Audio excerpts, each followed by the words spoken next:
uma docente, um docente deve buscar se proteger inicialmente desses ataques, e a melhor maneira de fazer isso, além de não responder, é coletar o máximo de provas possíveis. Coletar todo tipo de informação, se puder gravar, filmar, enfim, recolher essas provas, levar ao seu sindicato. Se for professor aqui do estado de São Paulo, da rede estadual, tem a POSP, municipal tem o SIMPEEM, por exemplo, e das escolas particulares é o SINPRO. Cada estado, então, vai ter suas representações sindicais.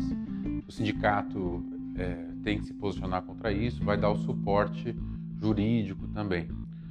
Acho que, além disso, é necessário buscar as redes, as mídias sociais alternativas, jornalismo alternativo, que vai poder, então, dar um respaldo, em termos, inclusive, de proteção de ataques que possam vir pela internet, por exemplo. Isso no sentido de esclarecer o que está acontecendo, além de buscar movimentos sociais que estão na luta contra esse movimento da escola sem partido, entre outras coisas. Acredito que o professor, a professora deve, inclusive, mover algum processo por assédio dessa pessoa, desse sujeito, porque não é da alçada de um vereador, de um ministro, investigar o que se passa em sala de aula. A professora ou professor, se quiser levar para a questão política, que eu acho que é importante, é buscar partidos progressistas, partidos que se posicionem contra a censura, que se posicionem contra a escola sem partido, ou qualquer coisa que represente esse movimento conservador que quer calar os professores, acabar com a liberdade de expressão e de pensamento. Então, é importante buscar as figuras políticas, é importante buscar esses agentes políticos da informação também para poder divulgar bem o caso, e marcar um posicionamento político, porque eles estão tentando também avançar no campo legislativo. Essa é a tarefa do movimento social, né? Só que é uma relação de mão dupla, né? Não existe um movimento social e os professores do lado. Os professores, as professoras devem ajudar a construir esse movimento social que deve se pautar tanto pelas garantias constitucionais, pela própria Constituição, no que diz respeito à liberdade de pensamento, de expressão, de transmissão do saber. Portanto, é se organizando. E o movimento social, então, ele deve, pela sua natureza, tendo uma base social, conseguir agir nas escolas, fazer discussões políticas, chamar as famílias para vir conversar. Então, fazer um trabalho de politização que seja não só resistência, mas que também avance de fazer a sociedade se tornar mais progressista, ou pelo menos um pouco mais esclarecida na questão da educação e da liberdade de conhecimento.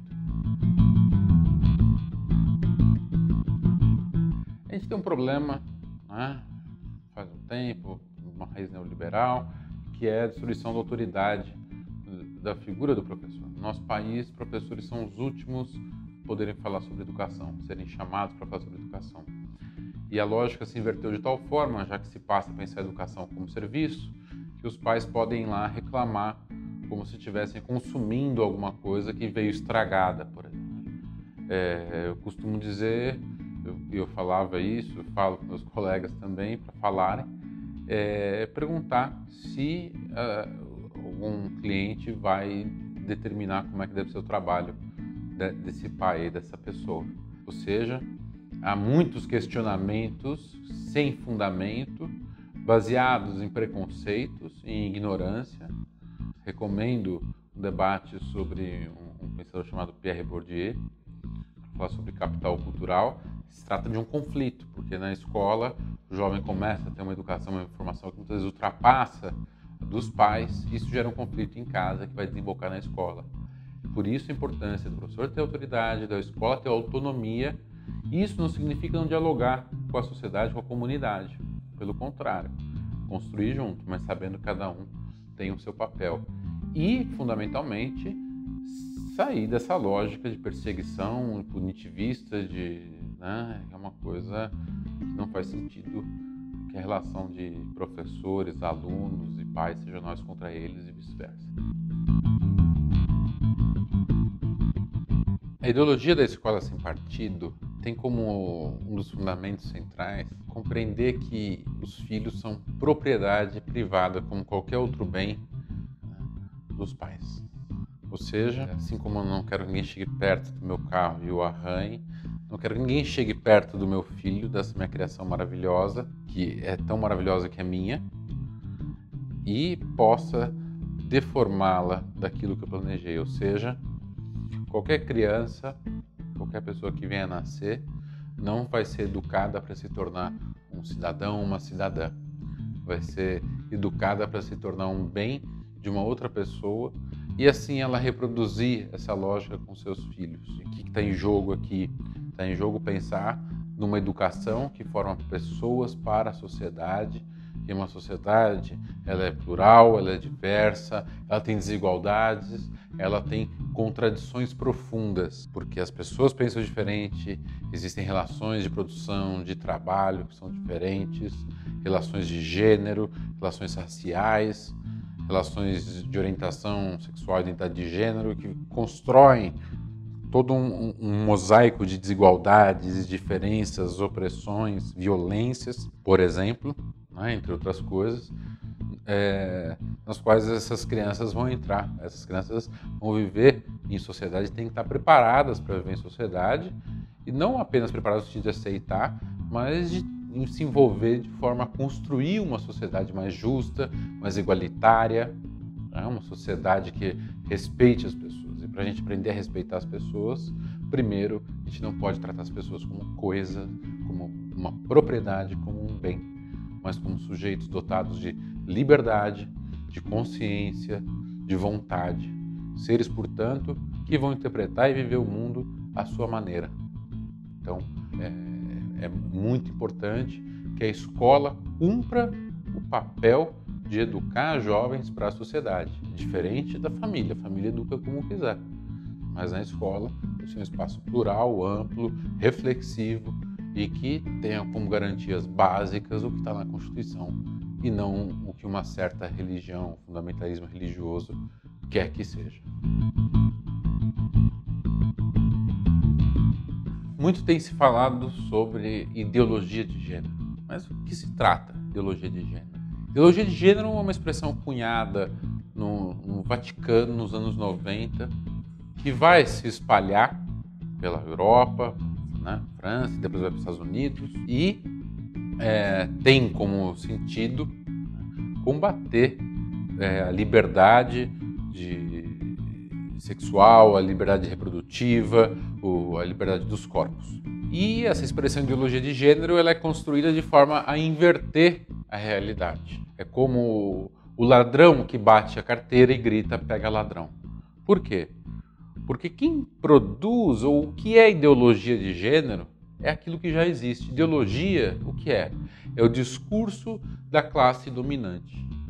E nesse discurso, as questões relativas a gênero já são determinadas, de modo que a gente cresce na sociedade, aprende que cores têm gênero, a gente aprende até que sons têm gênero, tudo é generificado por essa ideologia que já existe, ideologia que produz, por exemplo, banheiros para homens e banheiros para mulheres.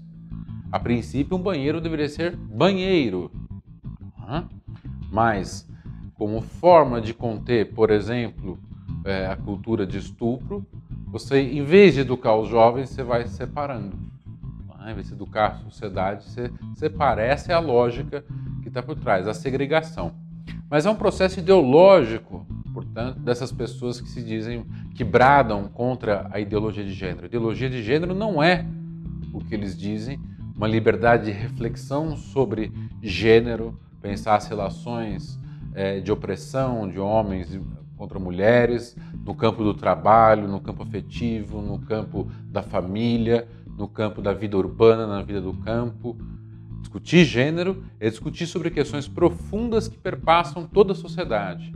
Discutir gênero, por exemplo, é parar para refletir sobre uma sala de aula, a dinâmica dessa sala de aula, o comportamento, as práticas e os resultados que são esperados dos alunos e das alunas.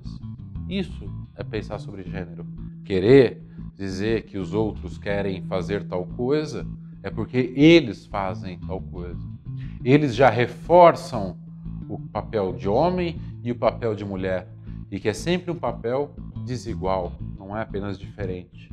Há uma verticalidade que faz com que produza um controle dos corpos femininos, né, e uma liberdade para os corpos masculinos. Um exemplo bem simples é quando a gente vê os casos de pedofilia que acontecem, né, em certas igrejas, ou então mesmo de promiscuidade. Alegam que as pessoas LGBT são promíscuas, né? Então eu recomendo a vocês: procurem uma mulher transexual estuprou, ou uma travesti estuprou, e depois procurem um padre ou pastor estuprou na internet. Vocês vão encontrar os resultados ali do que a realidade mostra. A realidade mostra que a gente tem batedor de carteira gritando "pega ladrão". Pessoas desonestas, intelectualmente desonestas, que querem responsabilizar e culpabilizar e criminalizar as pessoas que já sofrem violência na sociedade e que são marginalizadas, para manter uma mentalidade conservadora e de controle dos corpos, das ações, dos espaços que as pessoas possam ocupar. Uma das coisas que as pessoas querem exigir do ser humano em várias áreas é uma tal de neutralidade. Gente, vamos entender a primeira coisa: o ser humano é um ser simbólico que se expressa no campo da linguagem, e essa linguagem ela é construída a partir das relações humanas, que são permeadas de relações de poder. Ou seja, a própria linguagem ela se exprime e expressa relações de poder, relações de dominação, relações de submissão, relações de força. Quando se emite todo e qualquer discurso, já está se colocando uma visão de mundo, já está se colocando um aspecto dessa realidade. Ou seja, não existe no campo do ser humano, tá? Pode existir no campo divino, mas no campo humano não é possível que haja uma expressão de completa neutralidade, ainda mais quando você vai estar no campo, no registro do conhecimento, da produção de saber. Por quê? Porque se trata de uma tarefa humana de refletir sobre os fatos, organizar esses fatos e exprimir. Agora, as pessoas que são, vamos dizer, mais limitadas, como é que elas costumam pensar? Proíbe-se. Ou se fala de maneira neutra, a gente acabou de ver que não dá, ou se proíbe. Ora, a proibição, o cerne, é absolutamente contrário à democracia e à própria produção de conhecimento.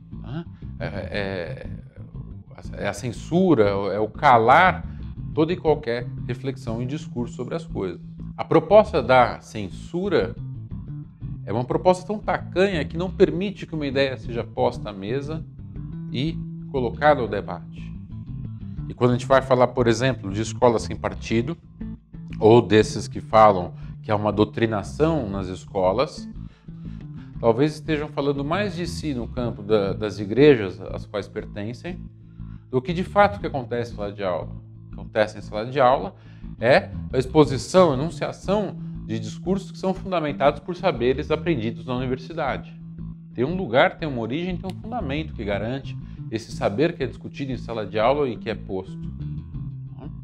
Portanto, é uma construção histórica que as pessoas têm o direito a ter acesso. Esse que é o problema da proibição. Quando você proíbe as pessoas terem acesso a elementos para a sua reflexão sobre o mundo, que é o que esses discursos conservadores e reacionários não querem que os jovens tenham, como se eles fossem meramente influenciados, como a gente vê em certas igrejas.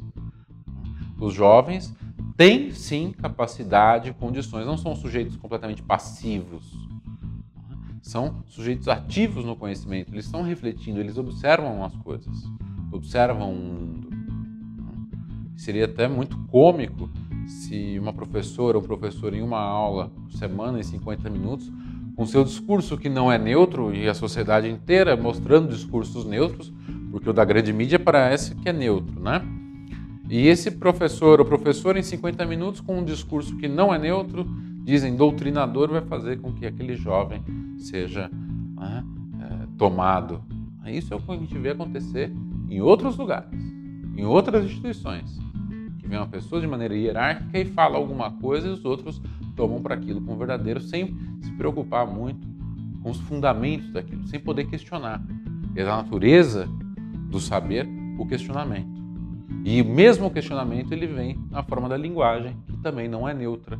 Ou seja, o jovem traz coisas também, traz leituras de mundo que vão se digladiando até formar a visão de mundo que ele vai ter. Ninguém tem controle sobre o outro, a não ser que você seja completamente submisso e cego, coisa que alguns conseguem doutrinar, mas não nas escolas.